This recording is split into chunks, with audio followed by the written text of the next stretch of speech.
வரவுக்கு மேலே செலவுகள் அதிகப்படுத்துனீங்க அப்படின்னாக்கா அது வேதத்திற்கு முரணானது. ஞானமாக இருக்கணும். நான் என் வார்த்தையை சொல்லலை, வேதத்திற்கு முரணான காரியத்தை வீட்டில் நம்ம செய்கிறப்ப உங்கள் வீட்டுக்குள்ளே பிரச்சனைகள் இருக்கும். கண்டிப்பாக இருக்கும்ப்பா, கண்டிப்பாக இருக்கும். வேதத்துக்கு புறம்பானதை செய்யவே செய்யாதீங்க. பண விஷயங்கள்ல முக்கியமாக செய்யவே செய்யாதீங்க. நீங்கள் செஞ்சீங்கன்னா வீட்டுக்குள்ளே பிரச்சனை வரும். அந்த பிரச்சனையை யார் சந்திக்க போகிறா? புருஷனும் மனைவியும் நீங்கள் தான் சந்திக்கணும். மண்டையை பிச்சு போன நம்ம உங்களால தான் இந்த பிரச்சனை, உன்னால தாண்டி இந்த பிரச்சனை, நான் சொன்னப்ப நீ கீழ்படிச்சியா, யோ நான் சொன்னதை நீ கேட்டியா. வார்த்தை தடிக்கும். வார்த்தை தடிக்க விட்டுறாதீங்க. முக்கியமா பெண்கள். அட்டா புட்டா இதெல்லாம் நடக்கிறத தான் நான் சொல்றேன். வெட்டிடுவேன், குத்திடுவேன். என்னப்பா இது? நீ தடித்த வார்த்தைகள் எப்போவுமே குடும்பத்தில் எப்போவுமே யூஸ் பண்ணவே கூடாது. அதெல்லாம் ஞாபகத்தில் வச்சுக்கோங்க. பணத்தை வீணா செலவு பண்ணக்கூடாது அப்படின்னு பிரியா ரூபஸ் சொல்கிறாங்க. நம்ம கஷ்டப்பட்டு சம்பாதிக்கிற பணத்தை வீணடிக்கக்கூடாது, வேதத்துக்கு முரண்பாடாத செலவு பண்ணக்கூடாது, செலவு பண்ணிட்டு பிறகு கணவன் மணி சண்டை போட்டு இருக்கக்கூடாது, திட்டமும் தெளிவுமாக அதை செலவு செய்யணும் அப்படின்னு பிரியா ரூபஸ் சொல்கிறாங்க. பணத்தினுடைய முக்கியத்துவத்தை அவங்க நல்லா தெரிஞ்சுன்னு இருக்காங்க.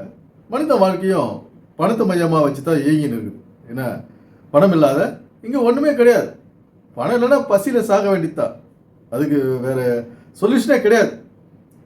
பணம் இருந்தால் தான் ஏதாவது பசிக்கு வாங்கி சாப்பிட முடியும். அப்படி இல்லைன்னா யாருன்னா கொடுப்பாங்களா? நமக்கு பசியாக இருக்கிறா, இவருக்கு பசியாக இருக்குது அப்படின்னு மற்றவங்களுக்கு தெரியுமா? நம்ம பசியாக இருந்தால் நமக்கு தான் தெரியும், மற்றவங்களுக்கு தெரியாது. நம்மகிட்ட பணம் இருந்தால் பசி எடுக்கும்போது ஏதாவது வாங்கி சாப்பிடலாம். அப்படி நமக்கு பணம் இருந்தால் தான் இங்கே வாழ்க்கை அப்படின்றது தான் உலக நியதி. உலகம் பணத்தை மையமாக வச்சு தான் இயங்கினது. நம்முடைய வாழ்க்கையும் அதுதான் நிஜம். அதனால் பைபிள் பணத்தை முக்கியத்துவம் கொடுத்தது சொல்லியிருக்குது. பணத்தை சம்பாதி, எதை சம்பாதிக்கிறியோ இல்லை அறிவை சம்பாதி, அறிவை வைத்து பணத்தை சம்பாதி அப்படின்னு பைபிள் சொல்லுது. இந்த உலகத்தில் வாழறதுக்கு நமக்கு பணம் தேவை. அது எந்த வழியிலெல்லாம் போய் சம்பாதிக்கலாம், எப்படி சேர்த்து வைக்கலாம் அப்படின்னு தான் இங்கே நடக்க வேண்டிய வேலை. இப்போ போய் நம்ம வேலை செய்து சம்பாதிக்கிறோம். ஒரு நகையை வாங்குகிறோம், ஒரு நகை கோல்டு வாங்கி அதை வீட்டில் சேர்த்து வைக்கிறோம். அது பல கஷ்ட காலங்கள் வரும்போது அதை அடமானம் வச்சு நம்ம அதை சமாளிக்கிறோம். ஒரு நிலத்தை வாங்குகிறோம், லேண்டு, வீடு கட்டுறதுக்கு வெறும் லேண்டு வாங்குகிறோம். அதை வாங்கி வச்சோம்னா அது நாளாக நாளாக நல்ல விலைக்கு அதிக விலை கூடுது. இப்படி நம்ம வாழற காலத்தில் இதெல்லாம் செஞ்சால் அது நமக்கு நன்மை. இப்போது யாரும் நமக்கு கேட்க மாட்டாங்க, ஏன்பா நீ நகையை வாங்கின, ஏன்பா நீங்கள் நிலத்தை வாங்கினீங்க அப்படின்னு யாரும் கேட்க மாட்டாங்க. நகை சேர்த்து வச்சா, கோல்டு சேர்த்து வச்சா ரொம்ப நல்லது, வெரி குட் அப்படின்னும். இப்போ ஒரு நிலத்தை வாங்கினோம்னா வீட்டு மணியை வெரி சந்தோஷம், எப்போ வீடு கட்ட போகிற அப்படின்னு கேட்பாங்க. அதில் ஒரு நஷ்டமாக கிடையாது, யாரும் திட்ட மாட்டாங்க. அது நம்ம கையோடு இருக்குது, நமக்கு திரும்பி வரும், நம்ம எதிர்காலத்தில் அது உதவும். இப்படி நகையும் அந்த லேண்டும் என்ன. இப்போ நம்முடைய காசுக்கு எங்கே வீணாக போகுது நீங்கள் நினைக்கிறீங்க? கிறிஸ்துவர்களாகி நம்முடைய காசு எங்கே வீணும் விரயமாக போகுது அப்படின்னு நீங்கள் நினைக்கிறீங்க? நான் சொல்கிறேன், அது நாம் கொடுக்குற சர்ச்சுக்கு கொடுக்குற, பாஸ்டருக்கு கொடுக்குற காணிக்கை காசு தான் நம்ம கைக்கு வராது, திரும்பி வராத வீணாக போகுது. வேதத்துக்கு முரண்பாடாக நம்ம செலவு செய்யக்கூடாதுன்னா இதான். வேதம் நீ ஒரு கட்டடத்தை கட்டிக்கோ, அங்கே பாஸ்டர் ஒருத்தர் நியமிச்சிக்கோ, அவர் உனக்கு கல்யாணம் பண்ணி வைப்பார், நீ மறிச்சா செத்து புதைப்பார், அடக்கம் பண்ணுவார், அவருக்கு நீ மாதம் மாதம் காணிக்க கொடு, வாரம் காணிக்க கொடு அப்படின்னு சொல்லலை. வர வருமானத்தை நம்ம சேர்த்து வைக்கணும், சேமித்து வைக்கணும் எதிர்காலத்துக்கு. ஏன்னா நமக்கும் நம்முடைய சந்ததிக்கும் தலைமுறைகளுக்கும் சேர்த்து வைக்கணும். எந்த செலவு எப்படி வரும்னு தெரியாது. இன்னைக்கு எல்லாத்துக்குமே பணம். என்ன, பிறப்பு முதல் இறப்பு வரை பணம் தேவைப்படுது. இப்போ மறிச்சிட்டா யாரும் சும்மா யாரும் அடக்கம் பண்ணிட மாட்டாங்க. பள்ளம் தோண்டவனுக்கு பணம், அந்த கிறிஸ்துவ கல்லறைக்கு பணம் கட்டி நம்ம அந்த இடத்த வாங்கணும், வேன் வைக்கணும், எடுத்துகிட்டு போகணும். இது மாதிரி நிறைய செலவு இருக்குது. என்ன, அதுக்கப்புறம் ஒரு ஜப கொட்டணும் ஒன்று வைப்பாங்க. இப்படி நிறைய செலவுகள் இருக்குது. எதிர்காலத்தில் எவ்வளோ செலவுகள் இருக்குது நமக்கு. அதுக்கெல்லாம் என்ன பண்ணணும், நம்ம சேர்த்து வைக்கணும். இதுதான் இங்கே நடக்க வேண்டிய வேலை.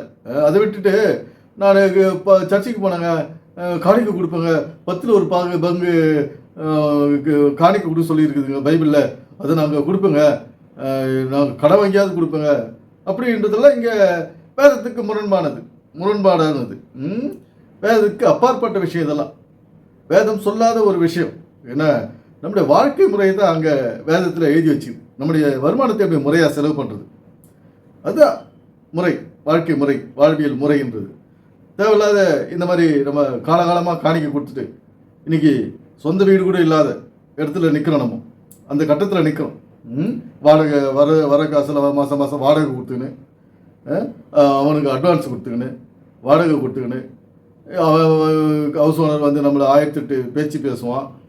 இது உடைச்ச அது உடைச்சிட்ட அப்புறம் நம்ம காலி பண்ணோன்னா கண்டோன்னா இப்போ அட்வான்ஸ் வந்து முழுசாக கையில் வராது. நம்ம ஒரு 50,000 கொடுத்தோன்னா 50,000 நமக்கு திரும்பி ஒரு நம்ம கனவு கொண்டு இருப்போம். அவன் இப்போல்லாம் என்ன திரும்ப செய்கிறாங்க, அதை ஒயிட் வாஷ் பண்ணுறாங்க பாரு வீடு, அதுக்கு இத்தனை 1000 25,000 செலவாச்சா அவ்வளோ. மற்ற மெயின்டெனன்ஸ் இது அது, நான் உனக்கு டாய்லெட்டு செப்டிக் டேங்க் க்ளீன் பண்ணது இது அதுன்னு போட்டு அது ஒரு 10,000 காலி பண்ணுவோம். ஒரு 5,000 6,000 தான் நம்ம கைக்கு கொடுக்குறாங்க. இந்த மாதிரி ஒரு இக்கட்டான சுச்சுவேஷன் நம்ம இருக்கிறோம். அப்போ நம்ம வருமானத்தை எப்படி செலவு பண்ண நீங்கள் யோசிச்சு பாருங்கள். கடவுள் வந்து ஒரு கட்டடத்தை கட்டிக்க அங்கே நீ அங்கே இருக்கிற பாஸ்டருக்கு காணிக்க கொடு, 10ல் 1 பங்கு கொடு அப்படி சொல்லலை. இந்த பைபிளில் 10ல் 1 பங்கு கொடுன்றது எதுன்னா, ஒவ்வொரு மாதமும் நம்ம சம்பாதிக்கிறோம் பாருங்க, அதில் ஒரு 10% எடுத்து சேமித்து வை, சேவிங் பண்ணு, பேங்க்கில் வச்சு வை, கோல்டாக வச்சு வை, சேர்த்து ஒரு லேண்டை வாங்கு, ஒரு சொந்த வீடை கட்டு. இதுதான் சொல்லுது பைபிள். இது இல்லாத நம்ம வாழ்ந்துட முடியுமா சொல்லுங்கள்? உணவு உடை இருப்பிடம் இல்லாத நம்ம வாழ்ந்துட முடியுமா? எதுக்கு சம்பாதிக்கிறோம்? சாப்பிட்றதுக்கோ உடுத்துறதுக்கோ.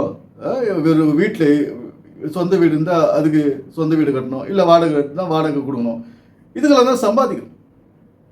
இதோட பல செலவுகள் நமக்கு இருக்குது. ஏன்னா பிள்ளைகளுக்கு ஃபீஸ் கட்டுற செலவு இருக்குது, அப்பா அம்மாவுக்கு செலவு பண்ணணும், அண்ணந்தம்பிங்களுக்கு செலவு பண்ணணும், யாருன்னா கஷ்டம்னா அதுங்களுக்கு உதவணும். காணி கட்டுறது எட்டுமே கொடுத்துட்டு எப்படி நம்ம உதவுறது? இதெல்லாம் யாருக்கு அது எப்படி உதவுறது? யாரோ நம்ம அண்ணன் தம்பி ஒரு பிரச்சனை, ஒரு அர்ஜென்ட்டு, ஒரு உதவி, பண உதவி வேணும், எப்படி நம்ம கொடுக்குறது? பாஸ்டருக்கும் கொடுக்கணும், பிரதருக்கும் கொடுக்கணும், சிஸ்டருக்கு சர்ச்சில் இருக்கிற பாஸ்டர் அம்மாவுக்கும் கொடுக்கணும், நம்ம பெத்த அம்மாவுக்கும் கொடுக்கணும். எப்படி கொடுக்குறது? முரண்பாடு. பணத்தை ஒரு முறையாக செலவு பண்ணணும். வேதம் வந்து இதை தான் சொல்லுது. ஏன்னா கட்டடத்தை கட்டி பிரியா ரூபஸ் கிட்ட காணிக்கை காசு கொடுத்துருங்க, வாரம் நீங்கள் வண்டிக்கு செலவு பண்ணுங்கள், போகிற டிரான்ஸ்போர்ட் செலவு பண்ணிக்கின்னு போயிட்டு அங்கே போயிட்டு உட்காந்து அவங்க ஏதோ வாழ்க்கைக்கு ஒத்து வரதெல்லாம் சொல்லுவாங்க. அது கேட்டுட்டு காணிக்கை காசு கொடுத்துட்டு வாங்கன்ற பைபிளை. சிந்திக்கணும், நம்ம புதிதாக சிந்திக்கணும், வித்தியாசமாக சிந்திக்கணும், நம்முடைய எதிர்காலத்தை முன்வச்சு சிந்திக்கணும், நம்மளுக்கு வர கஷ்டத்தையோ ஆபத்தையோ அவமானங்களை முன் வச்சு பைபிளை ஆராய்ச்சி செய்யணும். என்ன சொல்லுது? நாம் பண கஷ்டம் இல்லாத இருக்கிறதுக்கு என்ன சொல்லுது பைபிள்? உறவுகளோட ஒற்றுமையாக இருக்கிறதுக்கு என்ன சொல்லுது பைபிள்? இந்த வசனங்கள் என்ன சொல்லுது நமக்கு வாழ்க்கைக்கு? அப்படி நம்ம சிந்திக்கணும். தப்பு கிடையாது, பயப்படாதீங்க. பயந்தால் சிந்திக்க முடியாது. திடன் கொள்ளுங்கள், நீங்கள் இந்த உலகத்தை ஆள்வீர்கள். எனவே சிந்திப்போம், செயல்படுவோம். நன்றி, வணக்கம் நண்பர்களே.